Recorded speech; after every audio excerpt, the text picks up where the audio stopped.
आजकाल तर काही समजतच नाही राव, दिवस कुठून निघत आहे आणि कुठून जात आहे. दिवसाची सुरुवातच आता आळशीपणापासून होत चालली. आता समजत नाही मी आळशी होत चाललो का दिवस आळशी होत चालला. माझ्या दिवसाची सुरुवातच पाणी पिल्यापासून होते. आणि आज पहिली बार माझ्यासोबत असं घडलं की कॉलेजला जाताना माझे मित्र सापडले. याचा अर्थ ते जमिनीवर पडले नव्हते. पडलेले माणसं अजून किती पडतील.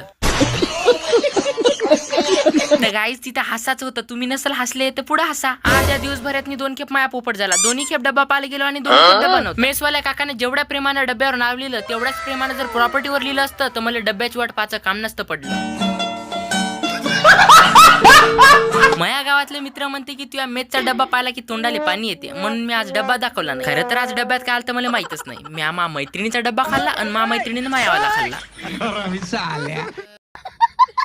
जे डबा मी खाल्लाच नव्हता तेच डबा त्रिमूर्ती हॉलला घेऊन आलो. आणि त्रिमूर्ती हॉलला गेल्याच्या नंतर पहिले आम्ही चहा आणि बिस्किट खाल्ला. चहा खाल्ला, बिस्किट पिलं. कौन है ये लोग? कहां से आते हैं? यांनी सगळ्याला विचारलं की तुम्ही जुबा केसरी खात असता, आणि हे ऐकताच सगळे विचारात गुंगून गेले. यांचा तर ग्रामपंचायतचा मुद्दा तूच म्हणला की आता तूच उद्या खर्रान पुढे आणजो.